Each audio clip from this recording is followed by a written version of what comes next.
One more thing, just to keep your eyes out, right? Food processing here in the United States.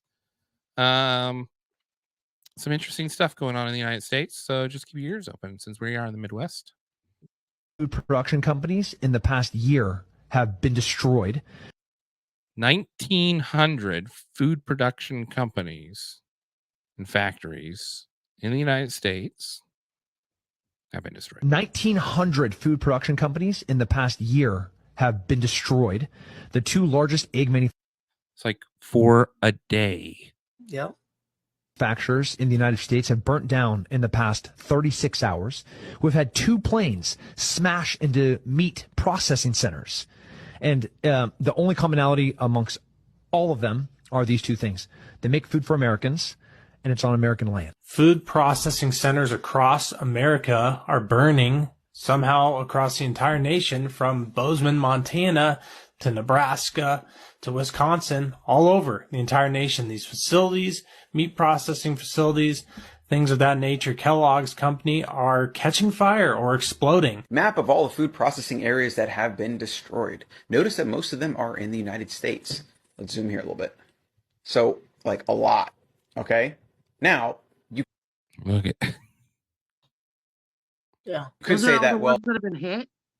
Yeah. That's interesting too, because like I need to look back. I think I saved it, but they were saying that nicotine can help with like ADHD and stuff. But it's also got a addictive, the chemical in it to make you. So it's got like a good balance, but a bad balance to it. Right. There's been, don't I know? there's been several like I know the Zen plant for like the nicotine pouches, it caught fire. There's been like these nicotine places that have all of a sudden like this, like the food processing. And I don't know if there's any tie to it or whatnot, but it makes you think like, son of a gun, like anything that they can find a balance on. Nicotine would be tough because I don't know how you would be able to spin that in the right way to help with like ADHD and to get kids off of the big pharma medicine. But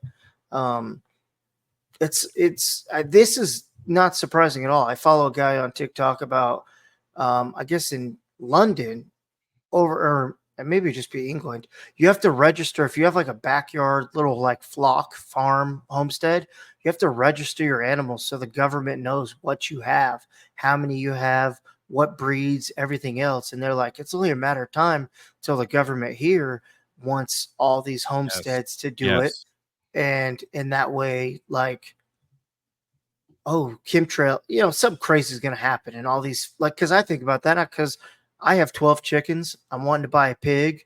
I'm looking at 2 miniature cows. Like I'm starting to want to get off the grid. The old lady's got a massive garden with everything and its fucking mother in it. Like, like you try to get away from relying and depending on the government in small steps, but they don't want you to do that. Like, what was it 2 years ago when farmers were getting paid or were getting offered to burn crops and to burn farmland from the government? I mean, that's interesting you bring that up because there's something going on right now with that. Let me pull that up with the farmers because they have all these processing plants, like you mentioned. It's so odd. But then you've got this thing going on in Idaho. Have you heard about this in Idaho? I'll play a clip. The potatoes. Yeah. Idaho and the Idaho. I feel linked to Idaho for the rest of my life because whenever I went to a big city along the East Coast and they asked me where I was from, I tell them I was from Iowa, and they would go, "Oh, you grow potatoes." So every time. And so I am forever linked with Idaho farmers. Beautiful.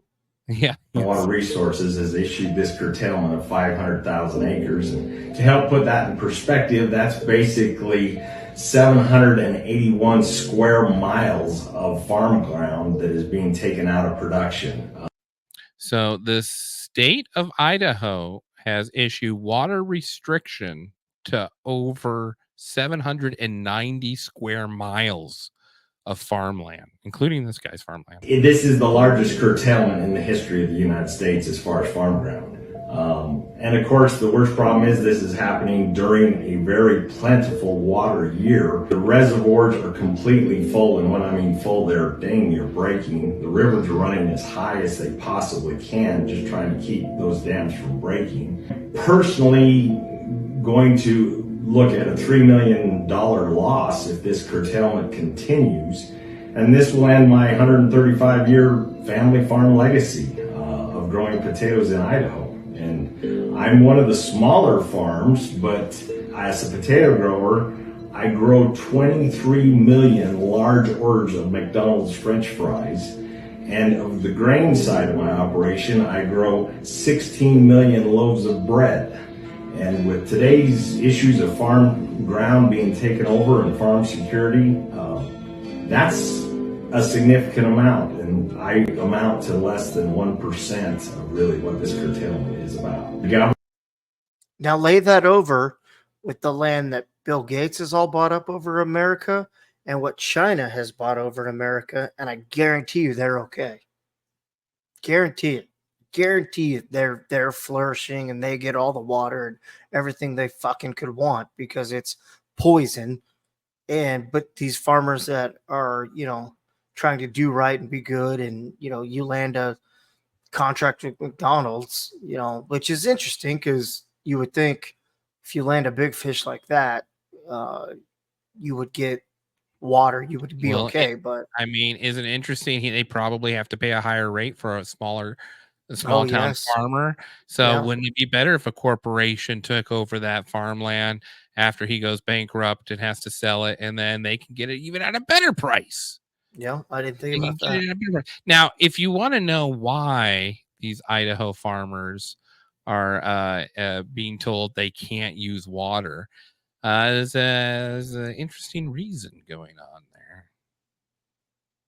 On a rabbit hole with me? If you haven't heard, $150 million facts that can be found with an internet search.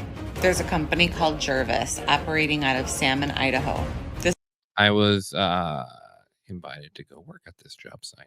This is a $150 million facility that was then given an additional $15 million from the Department of Defense. And as of June 2024, today, now, they've been given the green light to operate 24 hours a day, 7 days a week. And they're mining for cobalt.